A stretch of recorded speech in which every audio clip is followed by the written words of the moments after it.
Sobat-sobat Saverian, perkenalkan saya Arcangela Gaun Gerlani Tarung dari kelas 10D. Pada kesempatan kali ini, saya akan menjelaskan analisis dari film The Passion of the Christ dan dikaitkan dengan materi wafat dan sengsaranya Yesus Kristus. Selamat menyaksikan.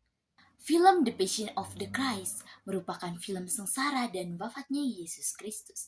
Film ini menggambarkan peristiwa penting dalam iman Kristiani, yaitu penderitaan, penyaliban, dan wafatnya Yesus Kristus. Film ini menunjukkan bagaimana Yesus mengalami berbagai penderitaan fisik dan batin sebelum akhirnya Yesus wafat di kayu salib.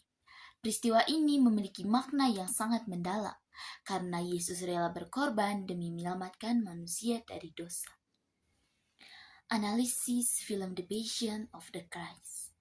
Kesengsaraan Yesus Kristus adalah peristiwa penderitaan yang dialami Yesus sebelum wafat di kayu salib. Dalam film tersebut, kesengsaraan Yesus digambarkan secara jelas, mulai dari doa di Taman Getsemani, penangkapan, pengadilan, penyiksaan, penyaliban, hingga wafatnya di kayu salib.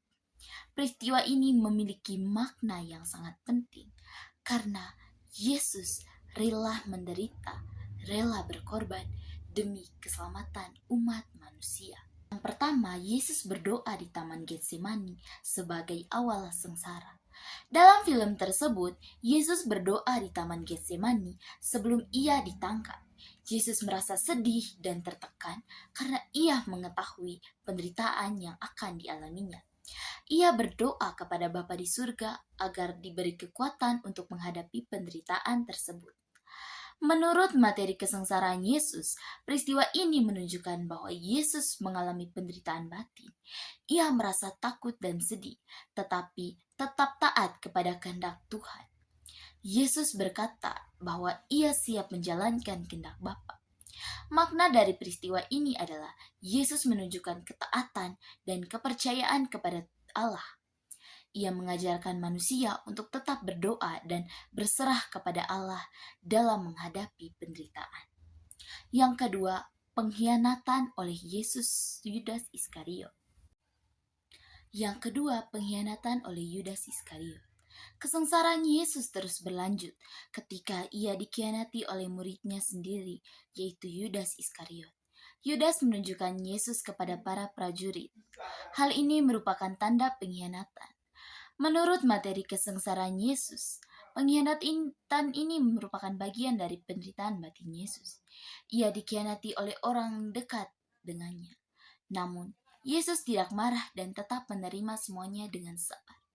Makna dari peristiwa ini adalah Yesus mengajarkan manusia untuk tetap mengasihi dan mengampuni meskipun disakiti.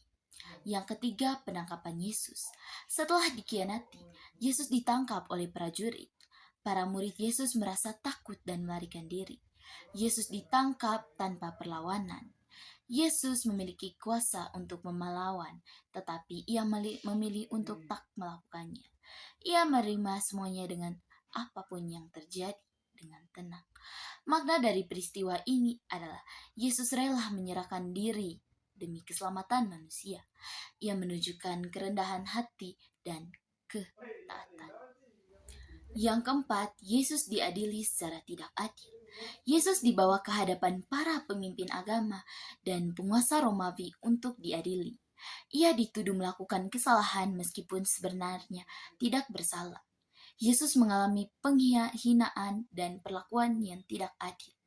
Ia dipukul, diejek, dan dipermalukan. Namun Yesus tidak melawan dan tetap diam. Makna dari peristiwa ini adalah bahwa Yesus menunjukkan kesabaran dan ketabahan. Ia tidak membalas kejahatan dengan kejahatan. Hal ini mengajarkan kepada kita untuk tetap sabar dan percaya kepada Allah ketika mengalami ketidakadilan. Yang kelima, Yesus dicambuk dan disiksa. Salah satu bagian yang paling menyedihkan dalam film ini adalah saat Yesus dicambuk oleh para prajurit. Cambukan tersebut menyebabkan luka yang sangat parah pada tubuh Yesus. Yesus mengalami penderitaan fisik yang sangat berat. Ia juga mengalami penderitaan batin karena dihina dan dipermalukan. Makna dari peristiwa ini adalah Yesus rela menderita demi manusia. Penderitaan Yesus menunjukkan besarnya kasih Tuhan kepada manusia. Yang Yesus dimahkotai duri dan dihina. Para prajurit membuat mahkota dari duri dan menaruhnya di kepala Yesus. Mereka juga mengejek Yesus dan mempermalukannya. Mahkota duri itu melambangkan penderitaan dan pengkhianatan yang dialami Yesus. Ia dipermalukan seperti penjahat, meskipun ia tidak bersalah.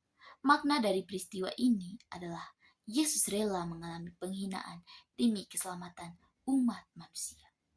Yang ketujuh, Yesus memanggul salib. Yesus dipaksa memanggul salib menuju tempat penyaliban. Salib tersebut sangat berat dan Yesus jatuh berulang kali karena kelelahan. Meskipun demikian, Yesus tetap bangkit dan melanjutkan perjalanannya.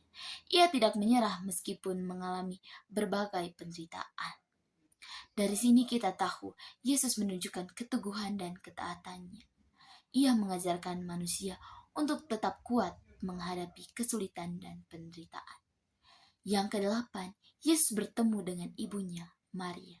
Dalam perjalanan menuju tempat penyaliban, Yesus bertemu dengan ibunya Maria. Maria merasa sangat sedih melihat penderitaan anaknya. Pertemuan ini menunjukkan kasih antara ibu dan anak. Maria tetap setia mendampingi Yesus dalam penderitaan.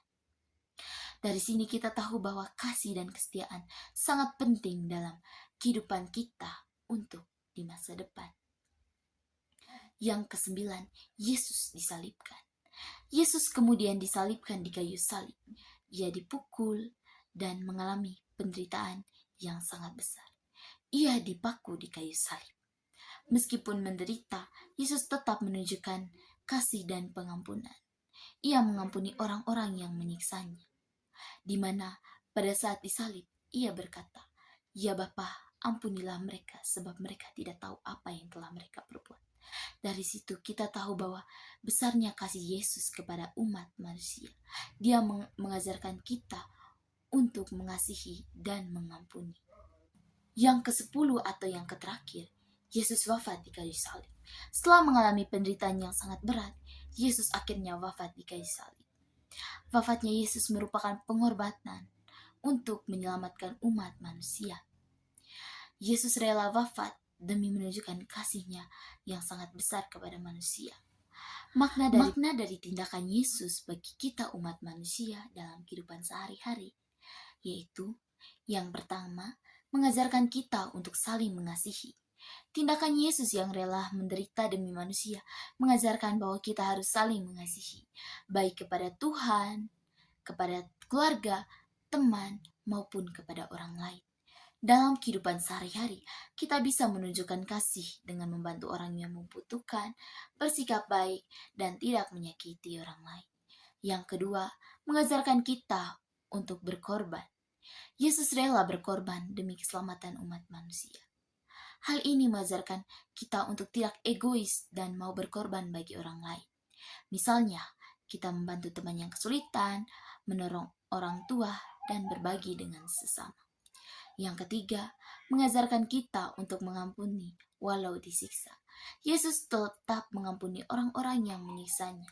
Ini mengajarkan untuk kita untuk tidak menyimpan dendam dan mau memaafkan orang yang bersalah kepada kita, agar hidup kita damai dan penuh kasih. Mengajarkan kita untuk sabar dalam menghadapi penderitaan. Yesus tetap sabar walaupun mengalami penderitaan.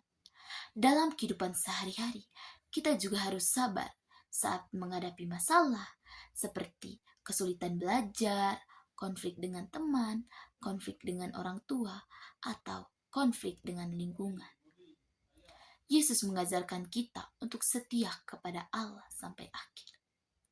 Hal ini kita bisa cerminkan dengan kita rajin berdoa, rajin ke gereja, dan selalu mengikuti atau merenungkan refleksi. Jadi teman-teman, dari analisis film The Passion of the Christ, kita bisa mengambil kesimpulan bahwa sengsara dan wafat Yesus bukanlah akhir, tetapi menjadi jalan menuju keselamatan dan kehidupan baru. Peristiwa ini mengajak kita sebagai umat beriman untuk merefleksikan kehidupan kita, memperkuat iman, serta meneladani kasih dan pengorbanan Yesus dalam kehidupan sehari-hari.